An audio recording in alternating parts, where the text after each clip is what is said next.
2022 23 24 25 പോലെ 2026 വ്യത്യസ്തമല്ല മെഗാസ്റ്റാർ മമ്മൂട്ടിക്ക്. പ്രതീക്ഷയുള്ള ഒന്നിലേറെ സിനിമകളാണ് മമ്മൂട്ടിയുടേതായി ഈ വർഷവും അണിയറയിൽ ഒരുങ്ങുന്നത്.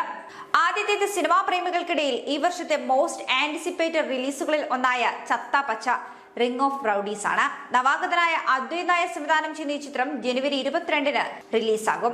അടുത്തത് മമ്മൂട്ടിയും മോഹൻലാലും 19 വർഷങ്ങൾക്ക് ശേഷം ഒന്നിക്കുന്ന മഹേഷ് നാരായൺ സംവിധാനം ചെയ്യുന്ന ബിഗ് ബജറ്റ് മൾട്ടി സ്റ്റാർ സിനിമ പാട്രിയറ്റ് ആണ്. ഉണ്ട എന്ന ചിത്രത്തിന് ശേഷം മമ്മൂട്ടിയും ഖാലിദ് റഹ്മാനും വീണ്ടും ഒന്നിക്കുന്ന ചിത്രമാണ് അടുത്തത്. നീണ്ട 32 വർഷങ്ങൾക്കിപ്പുറം മമ്മൂട്ടി, അടൂർ എന്നിവർ ഒന്നിക്കുന്ന ഒരു ചിത്രവും 2026-ൽ തുടക്കം കുറിക്കുന്നുണ്ട്. 22 വർഷങ്ങൾക്ക് ശേഷം കാരിക്കാമുറി ഷൺമുഖനായി മമ്മൂട്ടി വീണ്ടും വരുന്നതും ഈ വർഷം തന്നെ.